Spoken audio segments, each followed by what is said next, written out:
mag-secret file ay ilike mo muna ang video na to at mag-subscribe na sa aming YouTube channel. Don't forget to click the notification bell para hindi ka nahuhuli sa latest episode ng DJ Rocky's Secret Files.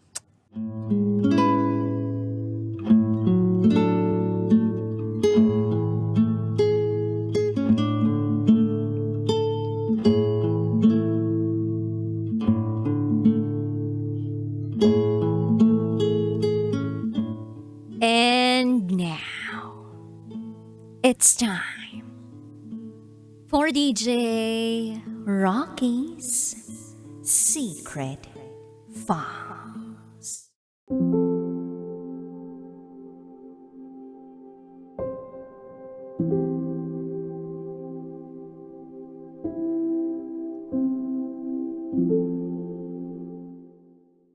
Pumatol sa pokpok ang asawa ko.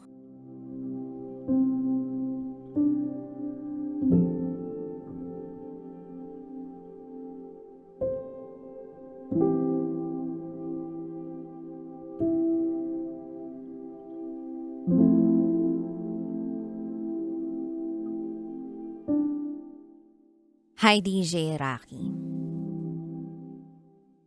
Please hide my identity.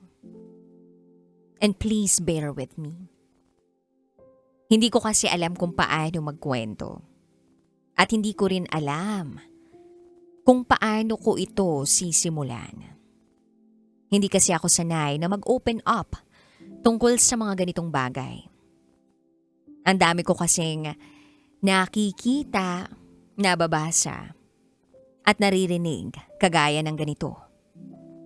Kaya ito na lang ang naisip kong paraan para mailabas ang nararamdaman ko. Sobrang hirap kasi na para bang sasabog ang utak at ang dibdib ko sa sobrang bigat. Itago mo ako sa pangalang Sofia. At ito ang aking secret file.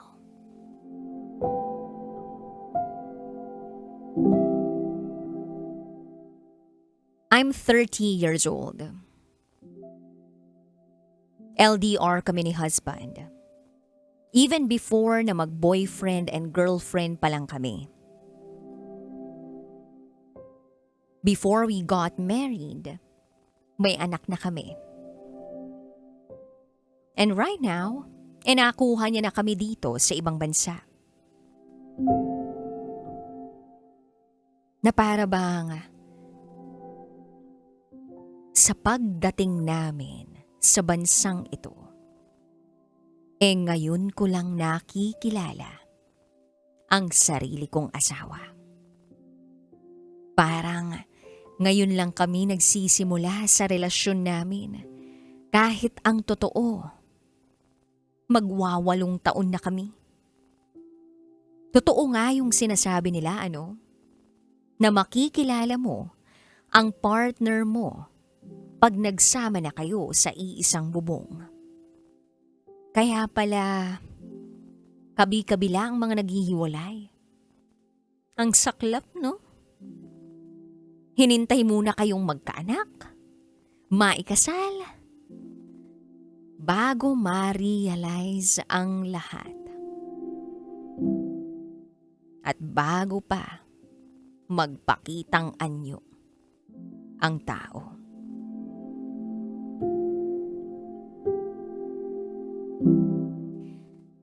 May nabasa ako na yung ibang panaginip natin, especially tayong mga babae, minsan ay senyales o warning siya. Di ba marami sa atin na naginip na may ibang babae, ang asawa o boyfriend.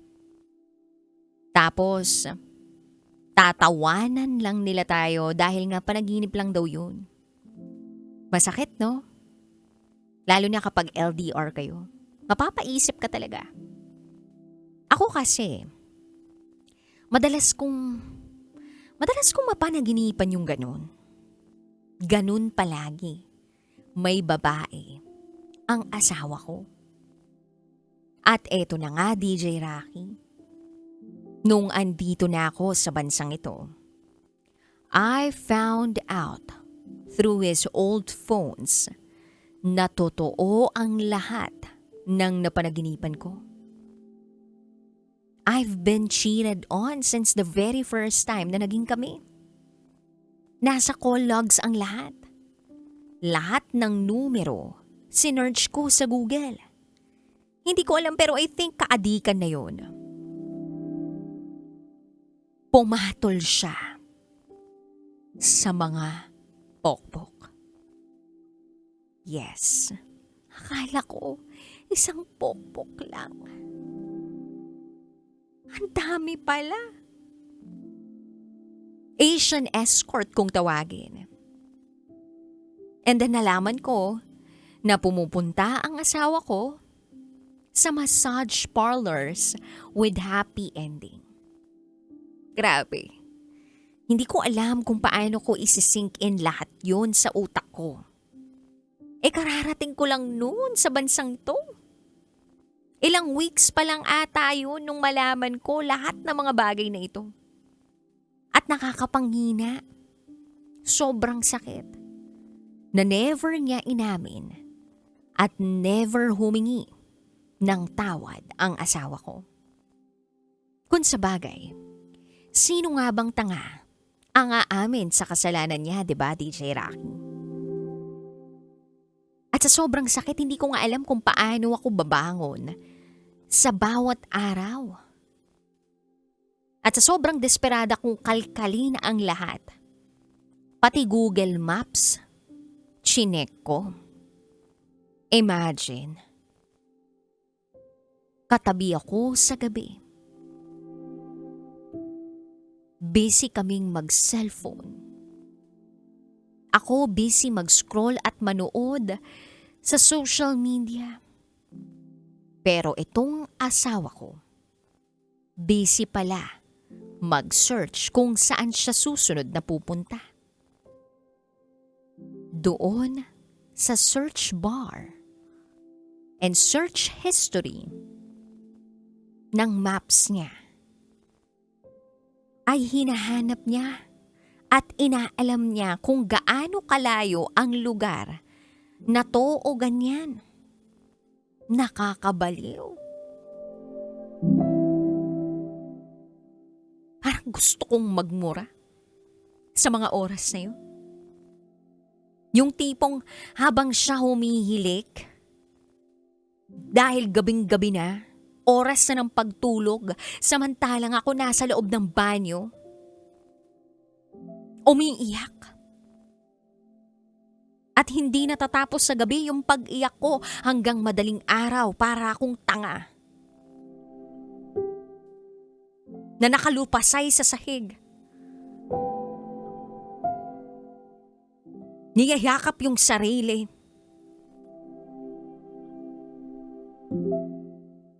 Napapaisip nga ako eh. Sobrang losyang at sobrang pangit ko na ba para gawin sa akin lahat ng yun ng asawa ko? Nakakabaliw na halos araw-araw. Habang nasa trabaho siya, padagdag pa ng padagdag ang mga nalalaman ko. Paano ba naman? Embedded na sa DNA ko ang mag-imbestiga. Nature ng mga babae to. So one time, wala kami sa bahay nung umuwi ang magaling kong asawa from work. Kasama ko ang mga magulang ng asawa ko. Sinamahan namin ang anak ko for check-up. Same goes dun sa parents ng asawa ko. May scheduled check-up sila. Then itong sira-ulo kong asawa, abay sinamantala ang pagkakataon. Nag-update siya sa akin. Biglang tumawag. At ang sabi niya ay, Kailangan niya raw bumalik sa trabaho dahil naiwan niya yung isa niyang cellphone. Pero alam mo, DJ Rocky, kinutuban ako. Dahil alam ko talagang malabong maiwan niya yung cellphone niyang yun. Ramdam na ramdam ko na pupunta siya sa kinaadikan niyang pokpok o masahista na malapit lang sa bahay namin.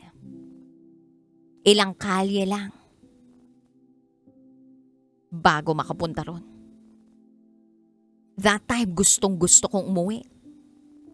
Pero hindi ko masabi sa mga biyanan ko yung tunay na pinagdaraanan ng pamilya namin.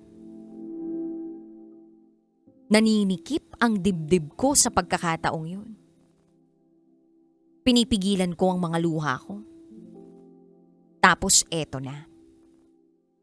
Pag-uwi namin ng bahay, nagpaalam ako na ipapasyal ko sa labas ang anak ko. Ang sabi ko sa biyanan ko, maglalakad-lakad muna kami. Eto na. Nagulat ako nang may makita akong pamilyar na mukha sa daan.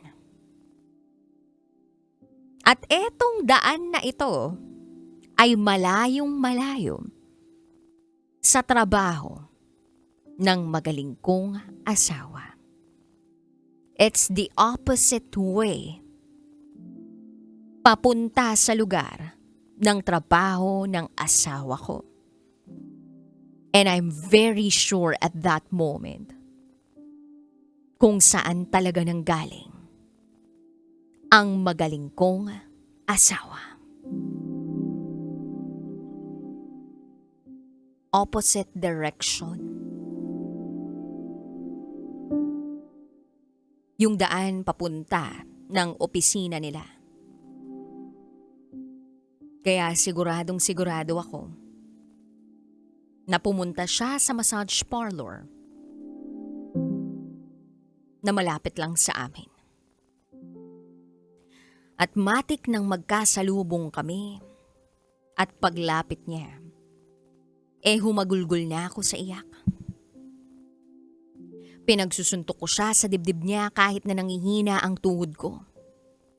Feeling ko nga matutumba ako. Para bang mawawala ako sa sarili ko. At alam mo ba, DJ Rocky, kung anong sinabi niya? Pinagtripan ako sa trabaho. Itinago nila yung cellphone ko.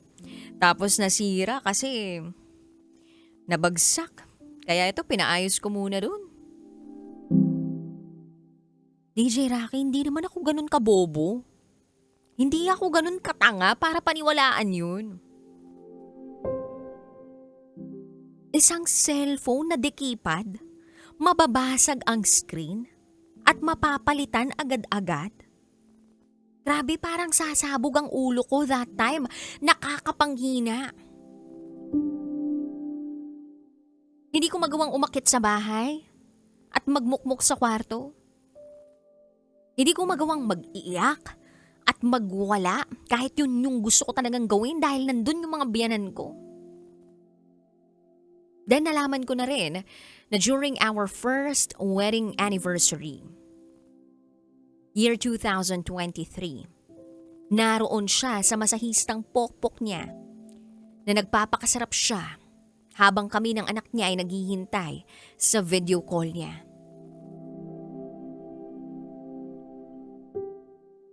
And that time, may lagnat yung anak namin. At eto pa ha, nung minsang lumabas kaming mag-ina, sinadya kong hindi siya isama. Iniwan ko ang cellphone ko at naka-on ang voice recording. Pag-uwi ko, tama nga. Ayun, nanonood ng Yorn. At gumagawa ng himala. Ilang beses ko na siyang nahuli ng ganun. May time din dati na hindi ako nagigising ng maaga kaya siya lang nagpe-prepare ng breakfast niya bago pumasok sa trabaho. Pero ang lintik, hindi pala nakaka-breakfast. Dahil nandoon sa loob ng banyo, naka-headset, habang nanunood ng Yorn at gumagawa ng milagro. Nakakapanghina at nakakapangsira ulo. Na para bang napapaisip ako, bakit kailangan akong ganituhin? Asawa naman ako. Hindi ba pwedeng sa akin manggaling yung kasabikan niya?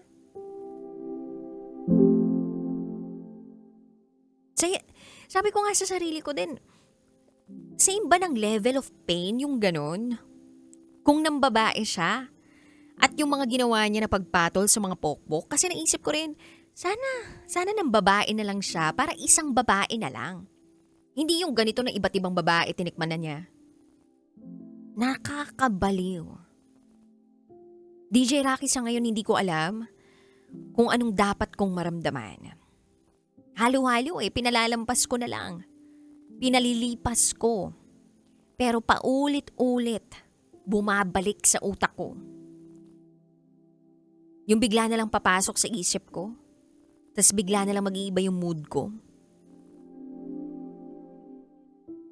Sa pagkakataong ito, para namang bumabawi siya. Parang nagbabago naman siya sa tingin ko. Pero ewan ko, hindi na talaga mawala sa isip ko lahat ng mga nalaman ko. Sabi ko pa nga sa asawa ko, hanggang sa kamatayan ko, hindi na ito mabubura sa puso't isip ko. Naaawa rin ako sa sarili ko. Kasi wala akong mapagsabihan ng pinagdaraanan kong ito. Kasi sabi nila, 'di ba? Kahit na gaano kasama ang gawin ng asawa mo, wag na wag mo siyang sisiraan sa pamilya mo. 'Di ba? Pinoprotektahan ko pa rin ang pangalan niya sa pamilya ko. Pero paano naman ako? Paano naman yung nararamdaman ko? And you know what? Kinuwento ko nga pala ito sa father-in-law ko. At ito ang pinakamasakit. Parang wala lang sa kanya. Sabi niya, baka naman nung dati pa yan, nung binata pa siya. What the heck? Binata, oo. Pero kami na nun. Hindi na lang ako nagsalita. Pakiramdam ko wala akong kakampi ni isa dito sa ibang bansa. Parang ang kakampi ko lang sarili ko at ang anak ko. Kailangan kong maging matatag para sa anak ko. Naalala ko pa nga yung time na sobrang down na down ako. Grabe, namayat ako. Hindi ako makakain. Hinahatid ko yung anak ko sa school na para akong lutang. Pagkahatid ko, nakatulala ako sa bus. Pag-uwi sa bahay, diretso higa sa kwarto. Nakatitig lang sa kisame. Tapos bigla na lang tutulo ang luha ko. Babangon na lang uli ako para magsundo sa eskwela. Ang sakit na wala akong karamay. Na walang may alam ng pinagdaraanan ko. Ang hirap maging mag-isa. But that's life. Kailangan maging malakas. Then one day, nagising na lang ako at ang sabi ko sa sarili ko, bahala ka na nga. Gawin mo na. Yung tanging makapag-aayos sa sarili mo. Magpaganda ka na lang. Maging basic ka na lang. Gawin mo ang gusto mong gawin sa buhay mo. So I made myself busy. At sa sobrang OA ko, nag-download ako ng dating app para may ibang makausap. Kaso wala talaga. I'm slowly moving forward and I'm trying to forget what he did to me.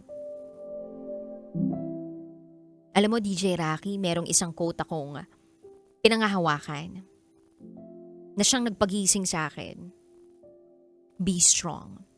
You have a child who doesn't deserve the broken version of you. Be strong. You have a child who doesn't deserve the broken version of you. Totoo naman kasi 'di ba? Tayong mga nanay, anak lang naman natin ang dahilan bakit tayo nananatiling malakas. Kung bakit tayo lumalaban sa buhay. Alam kasi natin na kapag nawala na tayo, wala nang ibang magmamahal sa kanila kagaya ng pagmamahal na meron tayo. Kaya anak ko ang buhay ko. Siya ang tanging yaman ko. At para sa aking asawa, I hope someday maramdaman mo rin lahat ng naramdaman ko. Hindi kita gagantihan. Bahala na ang nasa itaas kung sa paanong paraan niya gagawin ang mga bagay na dapat mong mapagdaanan. Bahala na siya kung paanong paraan na gusto niyang ikay masaktan para matuto nang sa gayon makapagsisi ka. But know that this time I am choosing myself. I know I deserve to be happy. Pagod na akong umiyak. Pagod na. Hanggang dito na lang po, DJ Rocky. Muli, ako si Sofia. At ito ang aking secret file.